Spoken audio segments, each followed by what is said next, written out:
Morgan, I'm starting the nerd rundown a little bit different today with a little bit more of a personal cold open here, as a very, very, very close friend of mine, somebody I consider a brother, somebody I served with in the Army and went to war with, Ed Tipton. His brother-in-law is fighting for his life right now and needs all the support that we nerds can give him. He has a GoFundMe page that we're going to link to in our bio and description. And so his name is Aaron Haynes. He's been struggling with autoimmune hepatitis of the liver since he was 18 months old. He's now 29 years old and he's fighting for his life, and he needs all the support and help we can give him. And a big piece of that is going to this GoFundMe page and donating whatever you can. And so please, we ask, support Aaron in his fight for his life, and support the family that's trying to keep their spirits up and keep their faith alive, that Aaron can make it through this. He's scheduled for a liver transplant on August 16th, so he's so close. He's though he's struggling right now, and he needs all the help we can give him. So please go to the link in our bio and do whatever you guys can.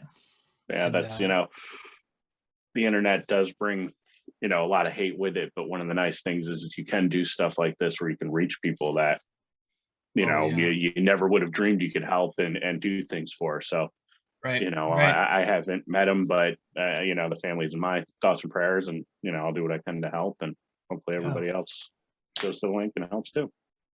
Please do. And great point about the internet. So much bad that comes with it, but there's so much good that comes with it too. So, Eric, go ahead and play that song. We'll get to the rundown.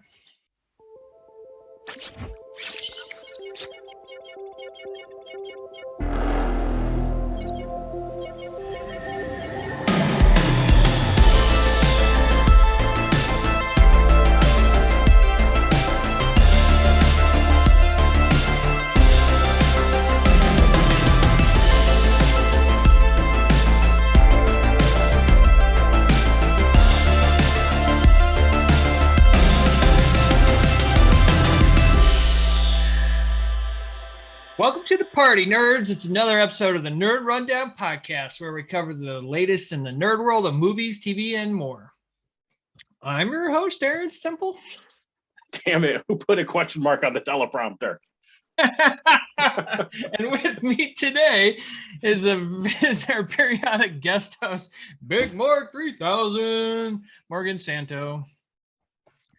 Thank you, everyone, for watching and listening in.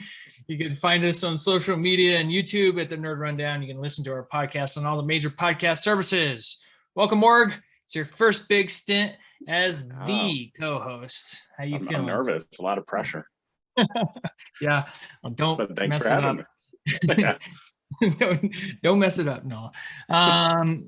We have a fantastic show for you all today, where we'll cover the latest on the Nerd Rundown.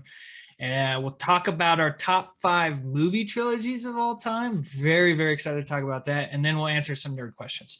So with that being said, to the Nerd Rundown. I think I just screwed that all up. Sorry, people. Do the rundown. There we go. First on the rundown, very, very exciting news coming out this week. We get our first look at the Lord of the Rings TV series, just one image, but we also get a release date, and that release date is September 4th, 2022, which means we've got a long freaking time before that releases. The image was beautiful. We're not quite sure what the image is all about, what location it is. Also, a lot more details have come out this week, so I was very wrong when I talked about this a while back, that this was going to take place in the first age. It's going to take place in the second age. But what's confusing about the image is it shows the 2 trees of Valinor, which is the 2 trees that give light to the world. It is where Valinor is where the elves are journeying off to live forever in the end of the Lord of the Rings movie, along with Frodo and Gandalf. It's kind of like heaven. And So that's really cool. It shows the two lost trees of Valinor. Also, it shows a really cool kingdom, which we're not sure if that's the island kingdom of Numenor, which is where like the big kingdom of men back in the day. It's not Minas Tirith, which we saw in the Return of the King movie. But anyway, what did you think of that? Yeah, I mean, I'm bummed that it's more than a year away, but I know other than that, yeah, like I don't want to speculate too much, just because I mean it's an image. It could be an image of a dream. It could be an image of a vision. It could, who knows what exactly that they're trying to portray with that image, but it's a beautiful shot, whatever it is, and you can tell that they're putting some effort into this show. Oh yeah. So I'm gonna hold off on my speculations until we get some more info, but I am very excited for it.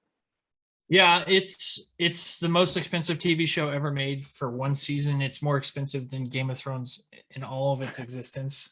So that's wild.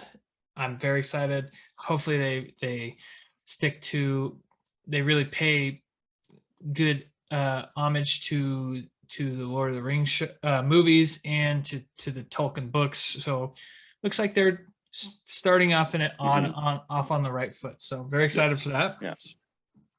Next on the rundown, we got a full trailer release for Venom 2, Let There Be Carnage. Yes.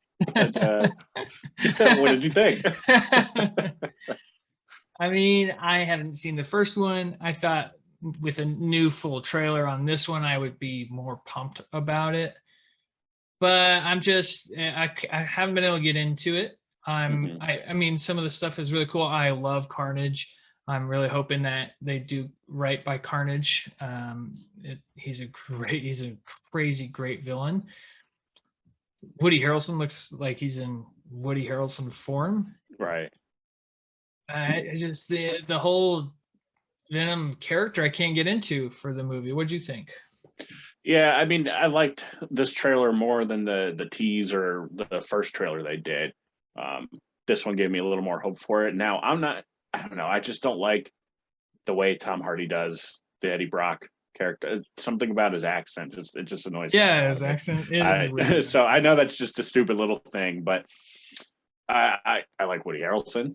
I like him in pretty much anything I've ever seen him in, so I know he'll do a good job. I mean, I did like that little shot of when Venom sees Carnage for the first time, and he just reverts back into Eddie Brock. Where are you going? Like, it's a red one. So like that made me laugh because like that did make me laugh. Yeah. They should have. He goes, "Oh, where are you going? Yeah, it's a red one. You come out, you could eat all the people." Yeah, like so, I like it, but the problem is like the first one. It's not real Marvel canon as far as MCU is concerned, so I can definitely see them probably killing off Carnage in this because that's what they usually do. They just kill the bad guy because they don't need him again because they're just going to do something else, and which would be disappointing, I think. But we'll see. I mean, I'll watch it. I saw the first one. I'll watch this one. I'll end up watching the first one, and I'll end up watching this one too, mainly because I just love the character Carnage so much. Just this trailer felt like, here's all of our cool visual effect shots. It didn't really give us, anything about the story. Right. Why is Cletus Cassidy, which is who Carnage is, that's his character. Why is Cletus Cassidy wanting Eddie Brock to do the story? It doesn't really give us any hints on what the story is all about. So I was hoping for that in this. They just kind of went with like, here's all our cool stuff. So right. One thing I did like, decision. One thing I noticed is it looked like the relationship between Carnage and Cletus Cassidy, the bond is stronger than Venom and Eddie Brock, because when you see them transform, like you can see Venom just kind of surrounds Eddie.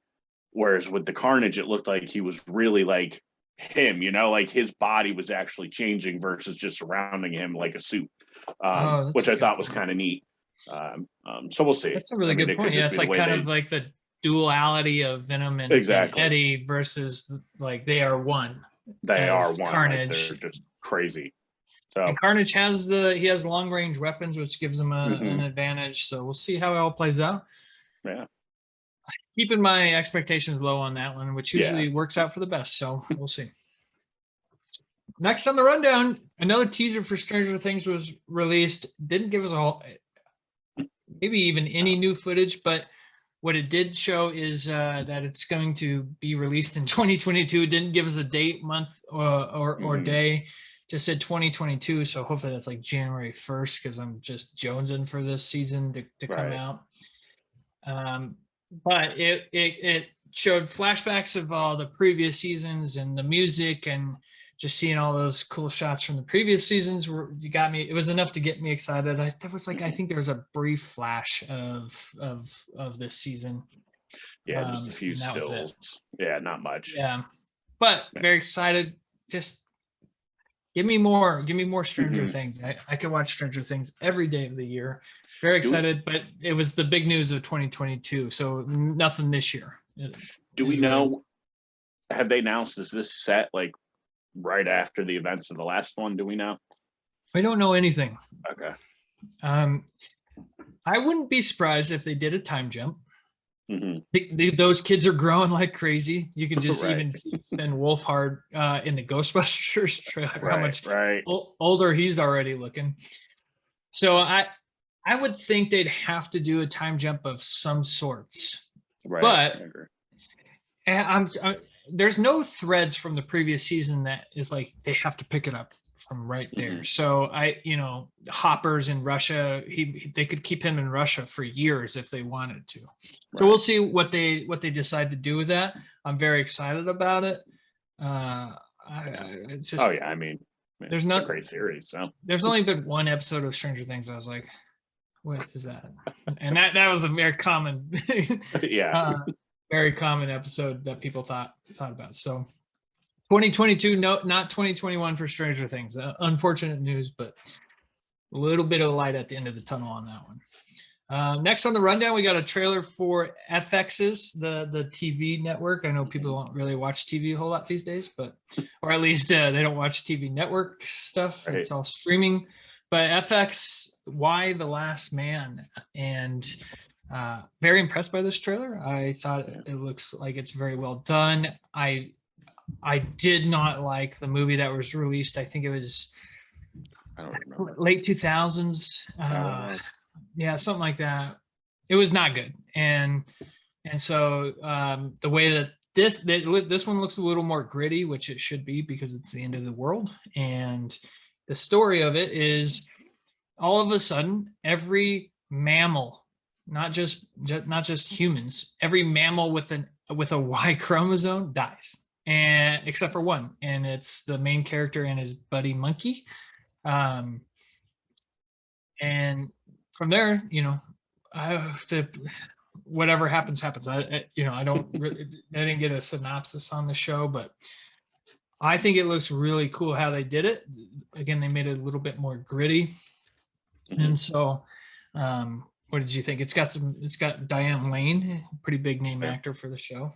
What'd you think? Yeah, I mean, I'm going into it with no real knowledge of it. I never read the comics. I've heard of it, and that's it. I don't even think I watched the movie. I'm going into it with nothing. So, and I'm gonna try to do it. Like, I don't want to read the comics, and find out everything and what's gonna happen, or at least an idea of what's gonna happen. But I'm excited to see it, and it looks like I'm sure they're gonna do the classic. There's a faction of people left that are trying to make the world normal and better again, and the faction that are just killing everything, the classic post-apocalyptic stuff. Yeah. And this guy's going to get caught up in the middle, and I'm hoping we find out what happened, what caused everything to happen, and we'll see. Like with Walking Dead, it's one of those, we never knew what really caused it; it just happened. Yeah. So I'd like them to explore that a little bit, but we'll see. It looked like a good show. I'm definitely going to check it out. Yeah, the scene that they show, the big scene of the trailer is when all the dudes start dying and all the craziness that happens is very well done. So looking forward to that. I I forgot to look at the release date, but it's probably here in the fall. Yeah, I remember seeing FX sometime. But check it out. It's not something that we're going to get like super excited or even review on a weekly basis, but it's a really cool story. We like our post-apocalyptic stories here on the Nerd Rundown, and looking forward to that. Yeah. So last on the Nerd Rundown, kind of a quick story, because again, we didn't get much out of it, but we got another Cobra Kai season 4 trailer or teaser. And since Morgan hasn't seen it, like the dummy he is, oh man, you got to watch this. We won't talk much about it. Maybe Eric and I can talk about it more next week, but very excited. Again, they're bringing back some of the classic Karate Kid characters for this season. And you get a little bit more of it in this teaser. So the big news out of it, though, was that season 4 will premiere in December. So we will be definitely covering that. And the more we get trailers, the more we get news, and the closer we get to the show. So very excited. And that's definitely enough time for you, Morg, to catch up. To catch up. So I have to watch that. I apparently have to watch this show called Lost. I have to watch sorry, Smallville. Did I know you haven't watched Lost? I don't know. I don't think I've been too afraid to tell you, I think. I'm doing the rest of the show by myself. Yeah, you're done. So that's it for the rundown. Very short week in news, but some big stories that came out. That Lord of the Rings stuff is really exciting. There was it was a lot of What If and Suicide Squad, because Suicide Squad premiered this week.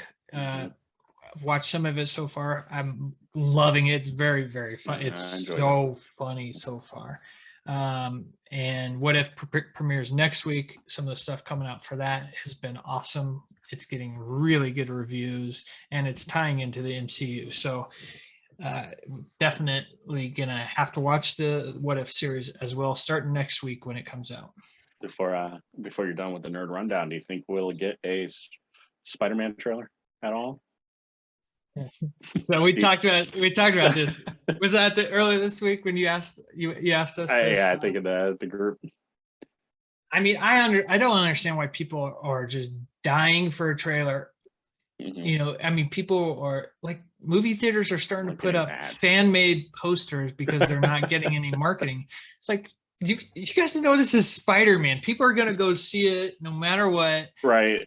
I would love a trailer, but I'm also liking not getting anything from it. And I'm okay maybe just watching one trailer before going to that movie, because I'm already, my butt is already in the seat for that movie. I do not need to see anything for me to go see it. So no, I don't get what the whole online rage is about. So I think they just want, yeah, and I like the idea of no trailer. I would be happy if they did just like a 30-second something, just here's our commercial, here's a quick 30, there's Spider-Man, you see Doctor Strange, just they meet up real quick, like, hey, I need your help. Done. That's all I need. And the date. That's all you need. And I'm happy, because then I'm like, now I'm not going to go into it like, oh, well, they're definitely going to do this, definitely do that, like based off of this image. Right. Now I'm going in with no chances of getting theories shot down and being upset and stuff like that. That's what I'm looking forward to. Yeah, it's exciting. I mean, it's gonna be a giant movie. Mm-hmm. It was gonna be a giant movie before Loki. Loki kind of cemented it as a giant movie. I mean, it's Spider-Man. I mean, we love Spidey here, so we're gonna watch it no matter what that trailer says or does or exists or doesn't. So, all right, top movie trilogies of all time, Morgan. All right. I keep almost wanting to call you Eric almost every time. Right. So if I call you Eric, I'll just let it go. Virtually slap me. I am Eric Herr. Okay, so nerds, we decided that we're going to talk about our top 5 movie trilogies of all time today. We didn't want to just say, okay, here's our top 5. We wanted to put a little bit of science behind it, and with that, we said, okay, pick a movie trilogy. And it could be any 3 movies from a franchise. So if you have 7, is there 7 Harry Potter movies? Something like that. I don't know. Something like, let's just 17 them, if there's 17 Harry Potter movies, you could choose 3 consecutive ones out of that franchise. Or if you have an actual franchise like Back to the Future, either way, rate them at each movie out of 10 and add up that score. And then the score will tell you where it should rank. And so that's our science. And so, for example, I'm just going to give away my my top one. No, I don't want to do that. I feel like we should start with number 5. Let me start with my number 10, which we're not even going to. We're not going to do top 10. We're doing top 5. So the Indiana Jones trilogy, which is a true. Nope. Yeah, it's a true trilogy because we don't count. Kingdom. In fact, I think somebody told me this week is like, do you get to take points away for Kingdom of the Crystal Skull? So Indiana Jones, I ranked Raiders of the Lost Ark an 8 out of 10. I ranked Temple of Doom 6 out of 10, and Last Crusade I ranked 8 out of 10. So it had a grand total of 22 out of 30 points, and that ended up being number 10 on my list. So that's how we ranked them. We're going to go through the top 5 and maybe do some honorable mentions at the end, because there's some pretty big trilogies that did not make my top 5. So Morgan, number 5 on your list. Start us off. What do you got? All right. So give us a score and then tell us why you ranked them each. All right. So this is. I don't know if I should say my preface. Well, we'll go through the list when we're done, and then I'll explain why I didn't include some things. But okay, for me, my number 5 is the new Planet of the Apes trilogy. So it's a lower score. It's a 24. Obviously, it's the number 5 spot. Oh, you said obviously. Oh my goodness! Listen. Look at that. I did that because I was thirsty. But thanks again. I gave it 24. So the first one, okay, 24 of the trilogy, points. I actually gave that a 10. Oh, I thought that was a very well done film, and it was a big surprise. Yeah, really a lot of people went into that thinking, "Oh, it's a Planet of the Apes movie. All right, I'll watch it. It'll be, whatever." And we're decently shocked at how good it was. The story, the acting, the actor that plays James Franco. No, not James Franco. The guy that does all the motion caption stuff. Oh, Andy Serkis. Serkis, yeah. Like the way he did Venom that too. Yeah, that's right. I forgot about that. Everything about it was just great. It was just really surprising the way it ends. It was good, and it I liked the way they show what happened, what it was, and spoiler alert. Well, I guess I won't say what it was just in case, but what caused everything. It was an early virus. We can say it. Yes. It's been okay. 12 years since you've had your chance to. Yeah. That's how this. It's a mid-credit scene, isn't it? Yeah. It's a mid-credit scene. It's really cool how they this is how we get to the point of apes ruling the world, and I love that movie. I love the second one. So what's your score for each? So the 2 and 3, I each gave a 7. Really? I kept them on the same level because to me, I felt like I didn't feel like the third improved over the second at all. I felt like they kept it going, which was okay with me. I didn't need it to be. I'd rather that than worse, obviously. Sure. Oh, obviously. But I shouldn't have. Dang it. I felt they were on par to me. They were on par for me. The second, I liked how we didn't get a continuation of the James Franco story, and that we'll just assume he died. I can't remember if they really mentioned it or not, but we'll just assume he died from the virus. The second one, he goes back to the house, and I think he's looking through photos and reminiscing. Presumed that he died from the virus, and I like how they did the Caesar character of he's not really a bad guy, whatever you want to say there. He just They really make the humans realize to be the bad guys in these the movies. humans are clearly bad at this. Although there is that bad ape, there is a bad ape in the bunch. Well, you're always gonna have one. You're always gonna have a bad ape. So okay, bad apple. But overall, the action in all of them was good. The way they did it. What was the overall score? 10, 7, 7, 24? 24. I will say this. It was really hard for me not to get that one into my top 10. It did not get into my top 10. Oh, okay. But it was one of the first trilogies that popped into my head when thinking about what trilogies to include. So good one. I like that one. Okay. All right, let's hear your number 5. So number 5 is the Avengers trilogy. And it really doesn't matter if I go 1, 2, 3 or 2, 3, 4, because I still rank Avengers 1 and 2 as 8s. So it's really, you could pick, no, I'm sorry. I redid my ranking. So I did 1, 2, 3. Endgame is in a class all by itself. So I did Avengers 1 as an 8, Avengers Age of Ultron 7, and then Infinity War as a 10. And so that was a grand total of 25. Now, there was a tie for me between the Dark Knight trilogy, the Avengers trilogy, and the Jason Bourne trilogy. And the tiebreaker I chose for that is Avengers has a 10 and the others don't. Okay. So I ranked Jason Bourne as 979 for the first 3 movies, and I ranked TDK as 987. Murder. So Avengers was 8, 7, 10, and because of the 10, it won the tiebreaker and made it to the top 5. I've talked about Avengers movies relentlessly on this show, so don't need to break it down. But yeah, I had it as 8s for Age of Ultron and Avengers 1, but then as I started kind of ranking, I was like, all right, I need to really kind of boil this down to a better number. Right. Age of Ultron is entertaining. We all know it's not the best one. It's not the best one, yeah. It's I think it gets more hate than it deserves, but the first Avengers was just an incredible experience. It was just the first time you saw a big team up.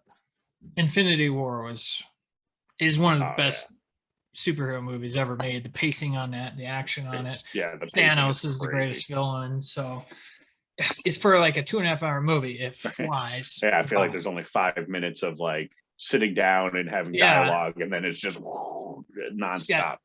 2 of the best superhero entrances with Cap at the train station, and then Thor and Wakanda. Thor comes, Still get chills every time I watch that. So that's number 5 for me. Avengers. Go ahead with your number 4. Number 4, total scores of 25. Okay. I have the John Wick trilogy. Okay. Now, I've noticed that with most. You're gonna have some big trilogies not in your top 5. And I'll explain at the end why I don't have some stuff in there. But I've noticed with my ranking, a lot of the first movies in the series I have as a 10. Yeah. Because it's usually the groundbreaking, whoa, look at this. Like you can't help but come out of it excited. And again, with John Wick, I just remember when you hear the plot, when people are like, oh yeah, it's a guy that like his dog dies and he goes on a revenge thing. You're like, what? Like what an odd plot. And then you watch it and you're like, all right, there's a little more to it than that. Right. But it really introduced, I mean, The Matrix introduced some cool gun fu, as they call it, but John Wick took that to a whole nother level, and it just changed some of the action genre moving forward, because you see things doing that now, where they're doing that cool kung fu mixed with the gun. And so I have the first one as a 10. Okay. Number 2 I have as an 8. Okay. Number 3, 7. Now number 3 I think was the weakest out of them. They got, with number 3, they got a little like, I don't know, he's a little too godly in it for me. Yes. You know, like, I mean, they should have died about 900 times. Yeah. Right. And I mean, don't get me wrong, like the stuff he does in the first 2 movies pretty wild. Right. But they took he it like to a gets whole hit new by level a car, with and then right, like he should have at least four broken legs. Yeah, like that was my problem with number 7. It's I still like that they're continuing the story and what they're doing, and what's to come sounds interesting, and it's even getting like a spin-off, and so it started a whole new franchise of what should be phenomenal movies. But no, 7 I had to rank it low just because it was a little too like that third one was I remember watching that third one and being like, okay, this I mean, even the way the third one's not too old, so even the way it ended, I was like, I don't know. Right. yeah. And we won't spoil that because I know it's bulletproof armor, but I don't think that's going to stop what he just went through. So that was my getting hit by like he got like it wasn't like the car was like parking and he got hit. It was like that car was full on. I think he even flung about 25 feet. I mean, it was. The opening of 3 I liked a lot with the library scene, and he fights the big Russian guy. That was a cool fight. Yeah. Who was the big Russian guy? He's a famous actor or famous. I think I forget who it is. Anyway, I don't know. John Wick 4 sounds like pretty awesome. It's got some great casting with it. So looking forward to that. Yeah, I'm really looking forward to it. I think good. My number 4 for trilogy of all time is the Die Hard franchise. Okay. Yeah. So Die Hard 1 got a 10. Die Hard 2 got a 7. And Die Hard with a Vengeance got a 9. Okay. Grand total of 26 points. Wow. We've talked relentlessly on the show about Die Hard. It's pretty clear I'm a big Die Hard fan. Number 1 is just the all-time classic action movie. There's no way it's not getting a 10 in my book. Die Hard 2 was fun. Not as great of a villain. Not a bad villain, but not as great. And Die Hard with a Vengeance was amazing in my you know, if that was the first movie, it probably would be a 10. So that's my fourth one. I could get behind that. I mean, it's Die Hard, right? Yeah. I'm that Die Hard 2, I think, is one that threw it out of my top, because I still to this day, like, I just can't get into Die Hard 2. When it's on, I'm like, it's the probably, well, other than the newer Die Hard stuff, but it's one Die Hard that, like, if I see Die Hard 2 on, I'm like, just skip over it. Like, I'm not putting it on, or if it's Die Hard 1 or Die Hard with a Vengeance, that I'm leaving that on. I'm gonna watch it. I get it, and I won't hate on you for that, because I get it. So that's fair, is what the kids say these days. That's fair. So I really only watched Die Hard 2 at Christmas time, so it's that you got that. All right, what's your number 3? All right, so we're getting controversial. Because you're definitely going to realize some big stuff's not in mine. So number 3, and so the score is a 26 on it. Okay. And it's because of the last movie in this trilogy. Okay. I have Spider-Man. Oh, okay. the Raimi trilogy. Yeah.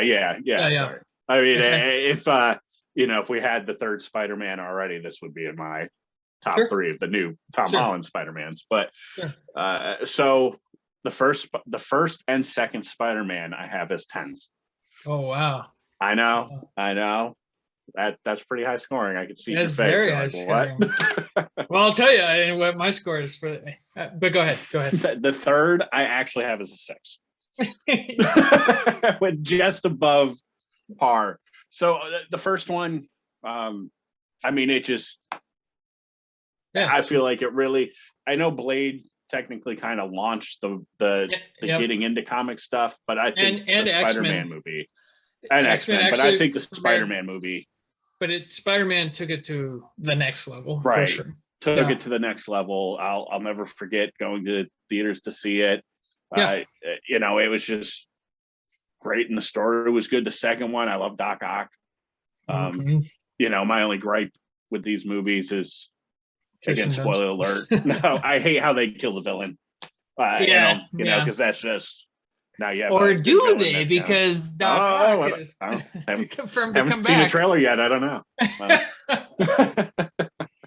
And then the third one obviously ranked the least. They really just what they did with Venom was awful. And then, the dancing, so many villains. Dancing Tobey Maguire when he's his evil jazz outfit. And I rated it a 6 as well. And I was like, emo Parker almost just cancels it out altogether. I mean, it's just one of the worst things I've ever seen on screen. That's yeah. So the Raimi trilogy ended up at number 9 on my list with a score of 23. 8 for Spider-Man 1, 9 for Spidey 2. I saw that twice on opening night. It was so good. Still maybe some of the best comic book action we've ever seen. Yeah. Also, you may have sent this, but the final fight between Goblin and Spidey in the first one is some of the it's still like one of the best comic book fighting scenes. And I didn't realize I didn't realize it didn't have a score to it. It was just like right. It was just like an intense fight. I was like, I went back and watched it. I was like, this is even better. Everything. I mean, because they cut out everything, and when he comes flying through that building, and then you see the bomb, and slow mo of it, like you're just like, what, like, and the whole thing is just silent. It's just them. Right. It's an awesome scene. Yeah, it's just an awesome scene. And then Norman dies because he gets his glider to the nuts. I mean, I would die too if if I had a glider coming to my nuts like that. But even if you could be saved, you just let me die. Just let me bleed out. Just let me bleed out. But yeah, so 23 for me. So okay, so number 3 for me. 23 for the Raimi trilogy, number 9 on my list, in case that was not clear there. Number 3 is this is my list. This is my ranking, okay? So it's got some personal bias to it, but I'll give you the reasons as to why. Number 3 is the Captain America trilogy. I figured that was going to be on there. Scored a 28 for me. I have the Captain America: The First Avenger as an 8, and then Winter Soldier and Civil War as 10s. I just stabbed my thumb with my pen. So listen, I love those movies. Everybody knows I love those movies. I could watch. I think I've watched Winter Soldier and Civil War combined over 100 times, and it wouldn't surprise me if that's true. At first, it definitely over 100 times if I include the entire trilogy, because I watched the First Avenger quite a bit until Winter Soldier.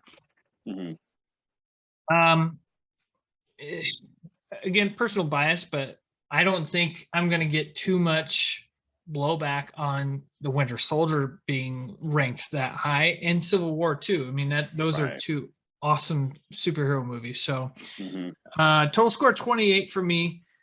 And then that was number 3. What do you got? Yeah, I feel like, well, to touch on your number 3, the Winter Soldier was a different MCU movie as well. I felt like it just didn't. It wasn't quite as grand of a scope. I don't know how to. It didn't have the camp to it that some of the previous, like Phase 1 had.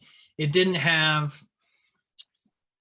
It showed Captain America. It was like kind of gritty in a way, and it was just, it launched a new phase for Marvel.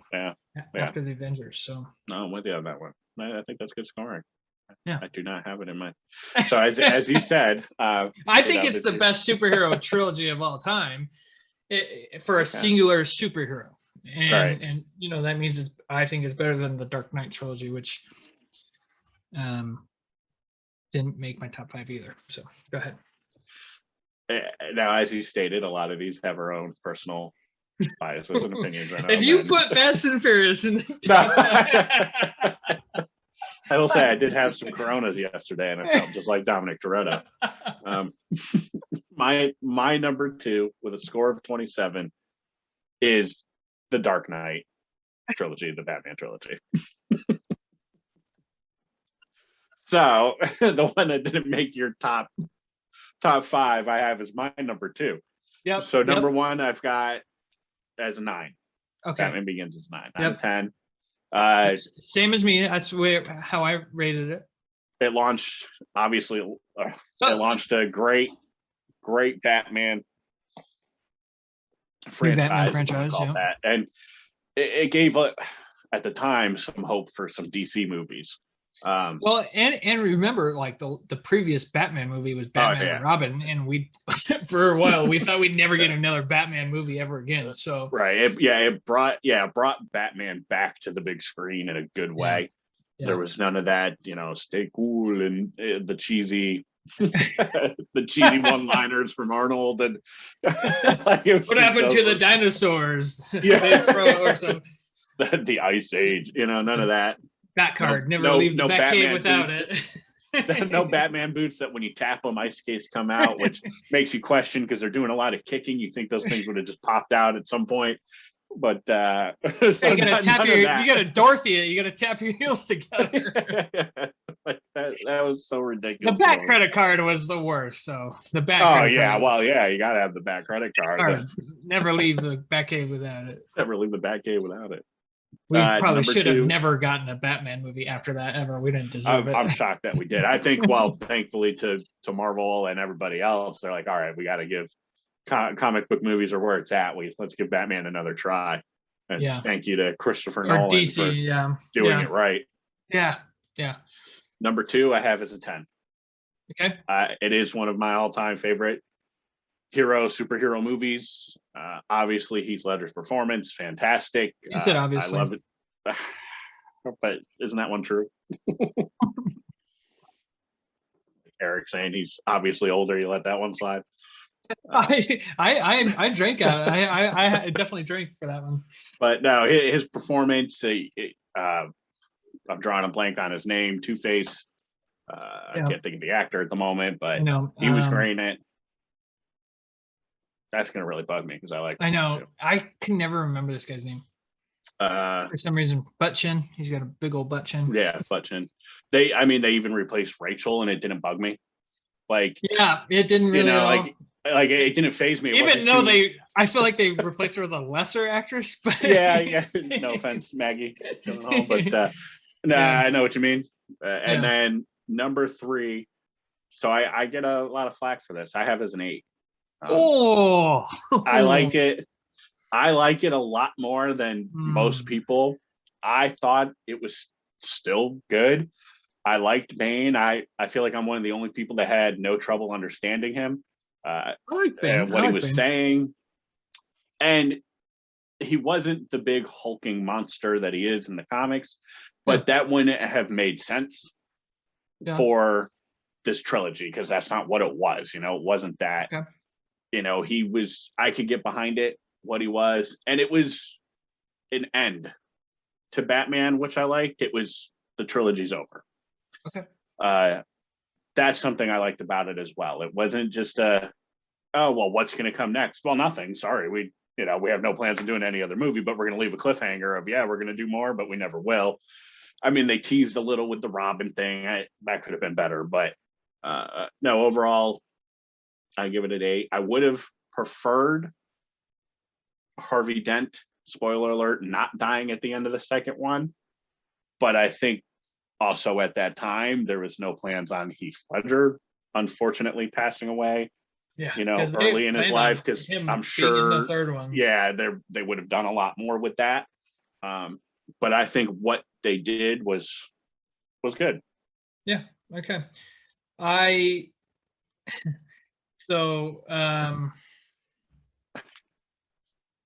ranked Batman Begins 9, 8 for TDK for The Dark Knight. It for a short time in my life was a really important movie for me. It was like my number 1 movie for a while. I watch it now, and that third act, it just it's a snooze fest for me.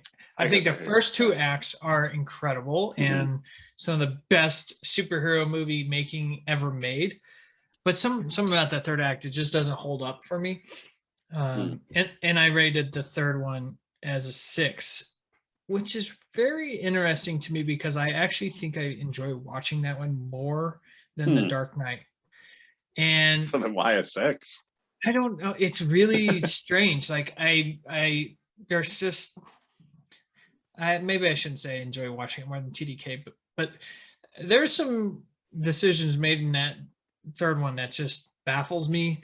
There's a lot of plot holes that just get skimmed over, so that's true. Yeah, I can see that.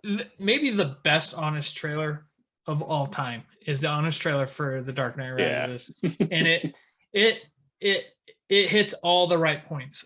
It hits all the right points in that trailer, in the honest trailer, and it speaks for me. So anytime people question me about Dark Knight Rises, I just I mean when they talk about Morgan Freeman talking about the autopilot doesn't work on this thing, and they're like, oh yeah, that's not coming back. Like like, he just gets back into the city somehow.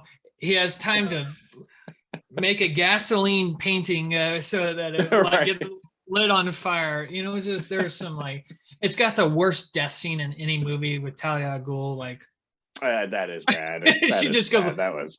I watched this whole thing about a movie, an acting coach. Is that what they would be called? And he's ranking death scenes in movies, and that was one of the worst. It's they're like, you can tell she wasn't quite sure what to do, and he's like, who knows? Maybe this was the 20th take, and they're like, all right, let's just go with this one. Something, yeah. Maybe the editor just put in the wrong clip. I don't know, but. I really did like the setup for Joseph Gordon-Levitt, who I thought that would have been a great continuation of the story for him to take over the character. So I don't know. It's a 6 for me though. I really I don't mind watching it though. So it's weird. All right, number 2 for me. Are we on number 2? We're on number 2 for you. Because that was your number 2, right? 3, 3 was captain for you. Okay, OT Star Wars. Original trilogy Star Wars scored a 28. So it actually tied Cap. And I think I screwed this up because I think I had Cap as number 2 because it had 2 10s. But I forgot to switch them.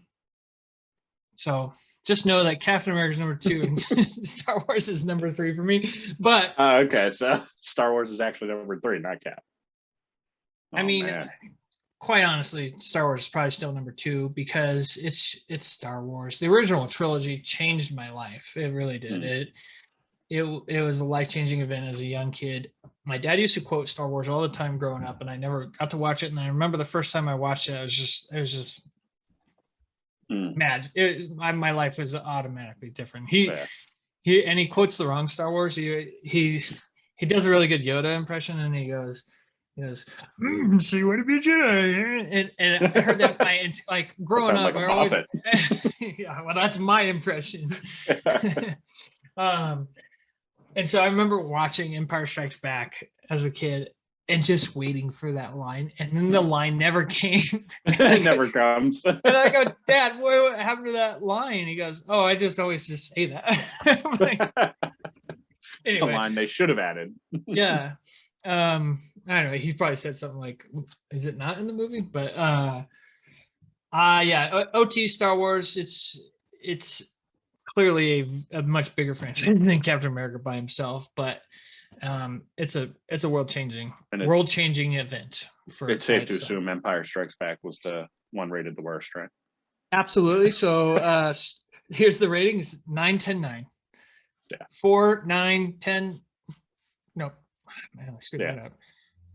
4, 9, 5, 10, 6, 9. 9. Yeah. It's weird. It's weird to say. Yeah. So, and Return of the Jedi probably is more like an 8. So maybe that's the tiebreaker between Star Wars and Cap, but I have no problem putting 2A and 2B on those 2. So.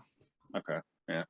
Yeah. I mean, it's Star Wars. I of course, I mean, wait till you hear my number one, but it's Star Wars. So of course it's, you know, one of the best trilogies. Now I always have a controversial opinion on Star Wars that I get a lot of hate for is I don't think Luke Skywalker is one of the greatest heroes ever. I think he's average at best. And I see you like ready to jump through the screen. Like I don't. So with Luke, you're gonna come on my show. You're gonna disrespect Luke Skywalker. I mean, hey, you might get more followers now because they just want to complain about me. But he just in that original trilogy, I just feel like he was underwhelming. I almost felt like he really didn't want to be there. And not like his acting performance. I just mean the character itself of like, yeah, he wanted to go to the stars and he does this, but when it comes to being a Jedi, it always just seems like he was really on the fence of bad versus good. And I think I've heard the rumors and stuff of that originally Luke, there was talks of him actually going to the dark side. And the rumor is that because of toy sales, they were like, no, let's not do that because we're going to sell more toys if we don't. But I don't know. I felt he was underwhelming. But to me, in the newest trilogy, I feel he redeems himself. You say it. I said it. He redeems himself, and I thought his ending was fitting. We have now muted Morgan. We're continuing the show without Morgan.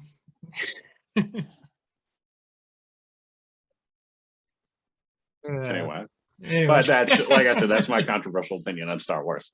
All right. We're going to talk about this at some point. Yeah. All right. We ready for number ones? Yeah. Let's hear it. What you got? My number one, Toy Story.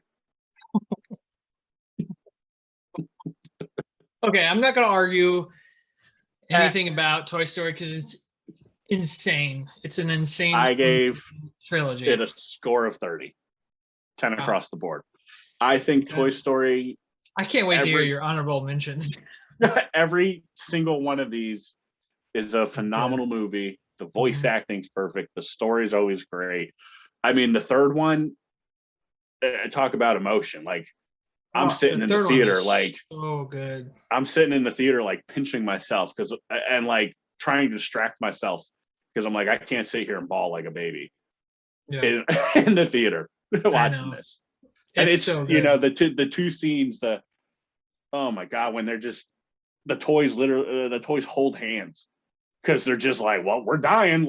We're going as a family. Like, I'm like, holy crap. And then just that whole ending of, you know, Andy really growing up and passing on his toys and then playing with them one more time. And it's just like, oh. Yeah. I just got chills. It gets you.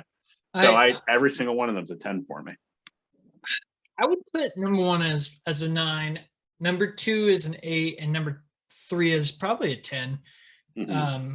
So I would have scored pretty high. It would have been number 4 on my list. Oh, look at that. But I was like, I can't put it in there. I don't know why. I love those movies. They're my favorite Pixar movies. Number 4 was terrible for me. People are like, yeah, 4 was so sad and so much like more. I'm like, I didn't see it. Like, I saw it, but I'm not their you know. Yeah, it's like a 5 or 6 for me. I definitely have that. It's like Indiana Jones. The others get kind of taking points off for number 4. Right. But yeah, I like it. I'll give you credit. Those are amazing movies. So number 1 for me is Lord of the Rings. Mm-hmm. 10s across the board. Very easy for me to say that as a trilogy, nothing is better than Lord of the Rings. Fellowship, 10. Two Towers, 10. Return of the King, 10. And if there is a weak link in these movies, it's Frodo for me. It's Elijah Wood. Okay. It's a little, I don't know. He's just, I get he's going through a journey as a Hobbit. He's going through some things. Yeah, he's going through some shit. So I get that. And honestly, this is like not even a criticism because he's still very, very good in it. And if he's the weakest link in that I think is the testament to showing it's the best trilogy of all time in my book. I'm getting cramp. So I have Lord of the Rings. I mean, everything about it, the directing, the writing, the cast, the acting, the score. We talked about it last week. It's in my opinion, it's the best scored movie movies of all time. The score enhances every scene.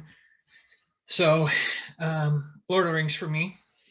I can understand that. Doesn't mean it's my favorite movies. It's up there, but did you as a trilogy. Did you ever, and I'm gonna butcher this, and I apologize in advance to everyone because I'm horrible with names and character names and remembering things. The bad wizard. Saruman. I can't think of his name. Saruman, thank you. I watched Peter Jackson. Did you ever see Peter Jackson talk about him and the scene they do where, spoiler alert, Saruman stabs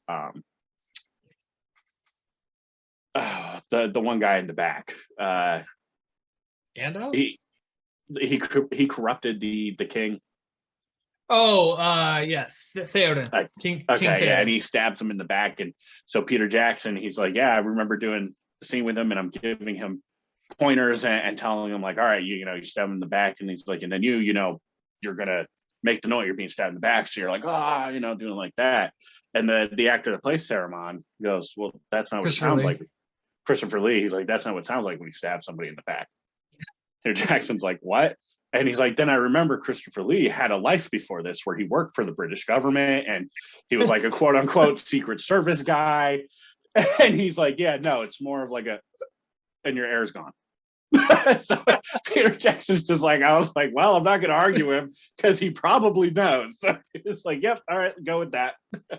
That's amazing. Yeah. I think I do remember hearing that story at some point. It's like, that's not what it sounds like when you stab somebody in the back. I do remember hearing that. Yeah. Great story there. Good trilogy. Yeah. I think our two number ones, it's hard to argue that those deserve it. So, right. All right, honorable mentions. I'm going to run through my 6 through 10 real quick. So the Jason Bourne trilogy just on the outside. I freaking love the Jason Bourne trilogy. Okay. It's like, what you probably to you, the John Wick trilogy is to you. The Jason Bourne trilogy is to me. I freaking love the third one, Ultimatum. Yeah. That scene where he beats the crap out of everybody behind a convenience store, and then he's like, oh my God, that's Jason Bourne. I mean, that is just one of the best lines in any movie. So I ranked that 979. TDK we talked about.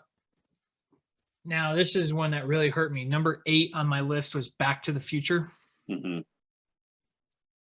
Clearly, I'll say it. Obviously, Back to the Future is number 1 is a 10. Back to the Future Part 2 is an 8. But Back to the Future number 3 is a 6. I was gonna say that third one must have killed you. Yeah, that one hurt. I was like, because when we decided this was what we're going to talk about, I was like, Back to the Future, duh. But yeah, not even close because the third one, and then the Raimi trilogy at number 9 and Indy at number 10. So let's hear your 6 through 10.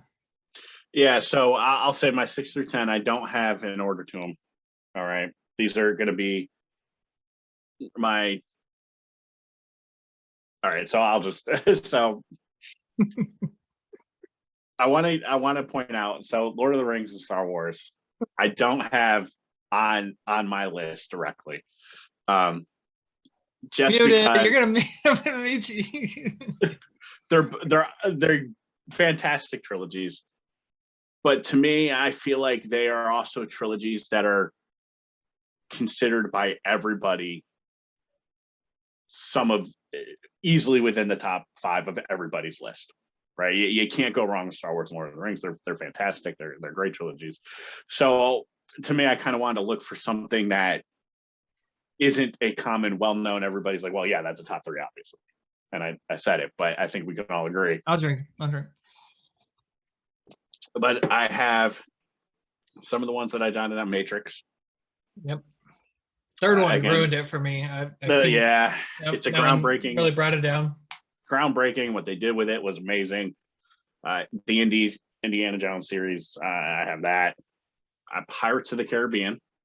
Third one again ruined that one for me. The third one again ruins it.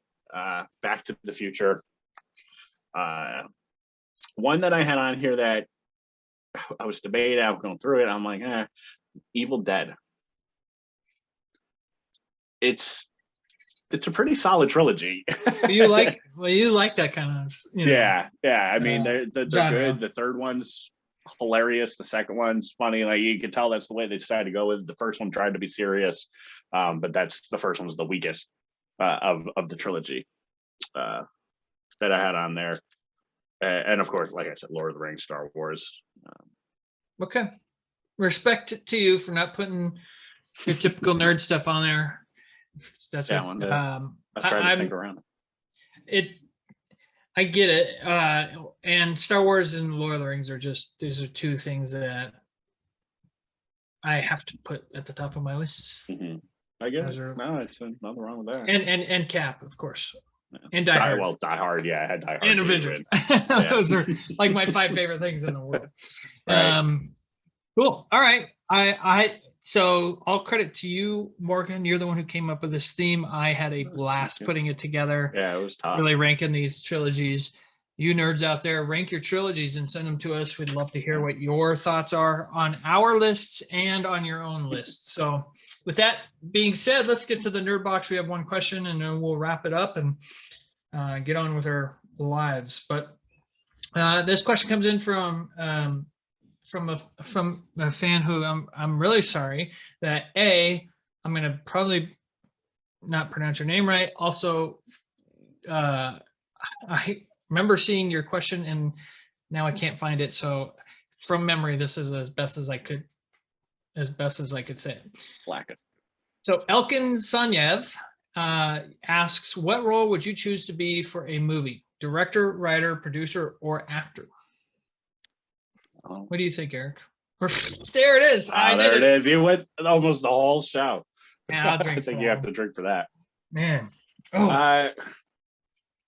Morgan. I'm going to go with actor. Yeah. I just think would be the most fun out of all those roles. Plus, the stardom that comes with it and the fame and. Right. I'd love to be that famous actor that goes around surprising people because I think that would just be hilarious. But no, I think and then in the role of director and I'm just taking it as these roles they never cross over. You're just always this. You're not going to be in the film. You're just the director. You're the producer. Watching some of the behind the scenes stuff like the how movies are made. It's really neat to see what they actually do behind the scenes and what goes into it and the work that goes into it. I just feel the actor role would be the most fun because you get to play different things and be different people and portray things in a way that you think would fit. And I just think that would be a lot of fun. Yeah, I get it. I actually had director on as my answer until last night when I watched the Jungle Cruise. And I watched The Rock and Emily Blunt charm the hell out of me throughout the movie. And I'm like, that would be so much. I mean, you could just tell they're having a blast playing those roles. Exactly. And I'm sure the director has fun. Like, if you watch anything Taika Waititi does, you can see he's having a blast making movies. But I think it could be so much fun. I mean, how awesome would it be to be in a Star Wars movie where you're holding a lightsaber? I know. Be a Jedi. Or how awesome would it be to be ruin everybody's dream of having John Krasinski as Mr. Fantastic, and then you're Mr. Fantastic. I mean, come on, how great would that be? Please, John Krasinski, Reed Richards. Put it out into the universe, please. Yes. So that was a fun little question. We appreciate it. Elkin, thank you so much. I am really sorry I can't find your question, but And if I'll be that's not better the right about question, getting it. send it again. I mean, it was something about roles in movies, so still fun to talk about what role you would choose. Director would be fun because all the responsibilities on your shoulders. It's your movie. The writer would be great, but I don't think the writers get as much credit as they deserve. No. I'm still a little fuzzy on what all producers do. I mean, I feel like I've never really been able to answer that question. But they have a lot of power. I think they have a lot of power. Yeah, without them, the movie doesn't get made. I know that. So. Yeah, director would be my second, just because it would be fun to. I mean, because you're the one putting the vision together. Yeah, you're the creator. You're the one that puts it there, and what the world sees is what you made. Yeah. So that would be number 2. So yeah, absolutely, I think so. Okay, thank you, Morgan, for filling in for Eric. Eric, really appreciate it. Great job on the theme. Did a great job. It was your first in as the co-host. I know. You've co-hosted our Loki reviews in the past, but here you are in the Nerd Rundown, and really had a lot of fun with you today. So I appreciate you. Opinions. Yeah, we're gonna talk about that. Maybe we'll just make a whole show out of. Yeah, make a whole show about. But yeah, you haven't watched Lost. You don't like Star Wars. I know. I like Star Wars. I just think maybe we do a roast of Morgan Santo. We're gonna do a roast of Morgan Santo where we all get on and just roast the crap out of you. Talk about my crappy opinions. Freaking watch Lost already. What are you waiting on? I will. All right. I finished Flash. You're not making this better. With that being said, thanks Morgan. Thank you everybody out there. Please visit the link in the bio and donate to Aaron Haynes' GoFundMe.